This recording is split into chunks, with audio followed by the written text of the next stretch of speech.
We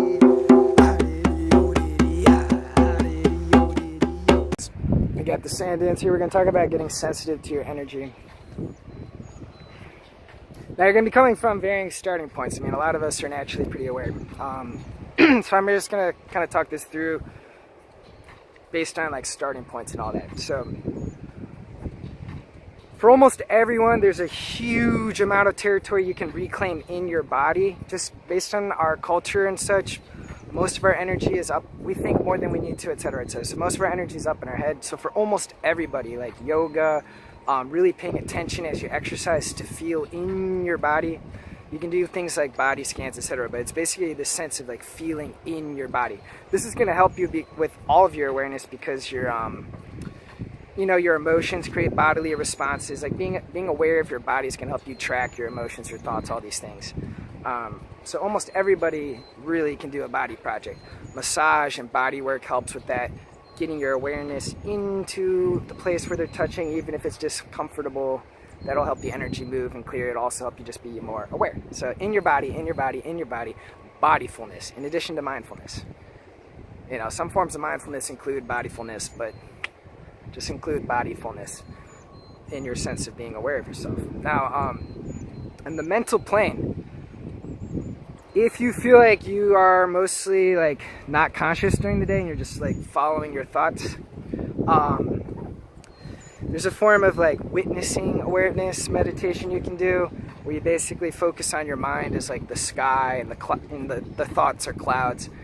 This is necessary if you have a hard time of being aware of what you're thinking. If you're not aware of what you're thinking, do some like witnessing forms of meditation. So you increase your energy that's in just the witness or like the expansive. I'm trying to think of some fun Buddhist words for you. Expansive, ever-present scene of awareness, the space in which your identity arises. The great I am presence that we all share. Basically, you gotta have space so you can be aware. So work on that if you must. Focus is a good one, like a focus meditation where you count your breaths, your ability to focus. I really do an embodied meditation. I'll create a video for that. You can look at that. That helps with like your body awareness and your posture and your energy cultivation and your charging and your focus. These things.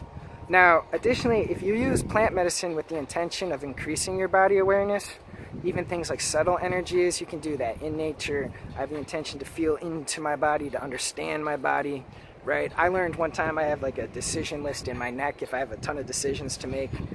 Like your body is holding clues for you and such. And if you use a plant medicine with the intention to feel into your body, do some yoga, do some stretching, and feel your subtle energies, you can do that. Now things like Tai Chi, Qigong, I'll make a video on energy practices. These help you build a sense of your subtle energies.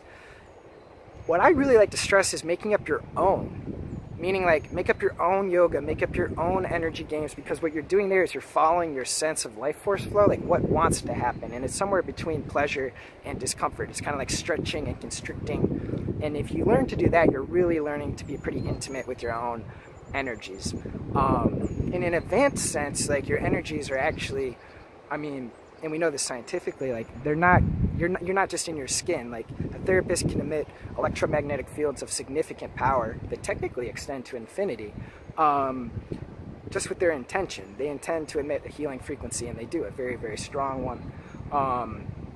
It pulses through rhythms that affect like skin, bone, muscle, like I'm just saying your subconscious, if you just have the intention and the awareness that your subconscious knows how to direct the energy and the light, and you can learn to feel into a room, right?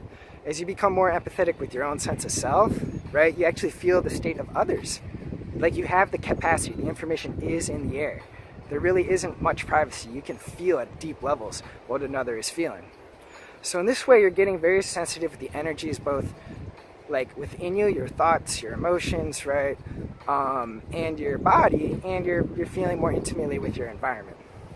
So this is a process, but this is worth its salt because this is where you get the power back. What you're not aware of, you can't shift. And like as we go, we're going to need to be able to like really feel into like, whoa, what's the root dynamic here? What's the root belief here? Because as we're transitioning into this creator perspective, we'll find old habits, old patterns that are kind of hidden under surface rationalizations. So to be able to like go deep in there and get your answers and sense them as they emerge, well, what's the core belief here? Like, what is giving rise to this?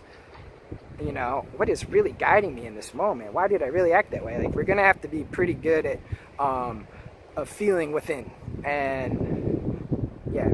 So sensitivity is crucial. Yeah.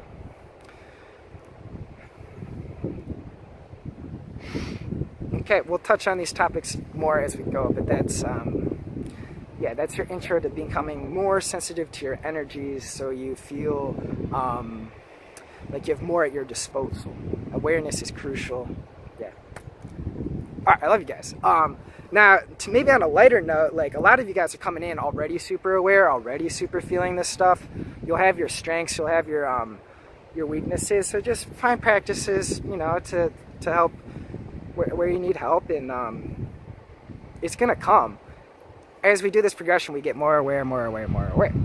And you may be worried, like, how do I do all these things all at once? Well, maybe start with yoga if you're doing nothing. Add in meditation. Your body is crucial, and then you do have time for these things. There's funny expressions. I mean, I had in my schedule, even as I had a corporate job, like I had worked these things in, you know. You find a sense of like peace and calm within you, so you don't even feel like you need Netflix. And you're allowed to do some Netflix if that's you, but I'm just saying, like, it's like, as it's almost catch-22 in the beginning. Meditation isn't that pleasurable.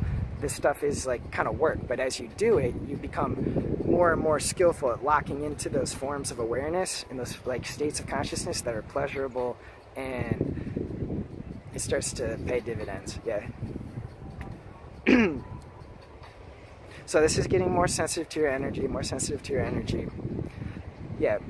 I mean, advanced monks and we have this via data out of like the UW of Madison, neuroscientific data. I mean, they have the ability to lock in the forms of consciousness like very skillfully. So you'll increase your ability to lock into peace, to lock into gratitude, to lock into understanding, to lock into focus, and it gets easier and easier and easier. But what we want to be doing is like getting sensitive, getting sensitive, getting sensitive. Now what we're going to talk about next is healing, because a lot of what prevents us from being aware is actually like we've almost systematically like closed certain corridors of our awareness, so we could avoid processing things. We're going to talk about healing next, which makes this whole awareness thing much easier. And we kind of do these things all together as a process over time. Work. Over now. Yellow, yellow, yellow tie. Oh, yeah, yeah, yeah, yeah.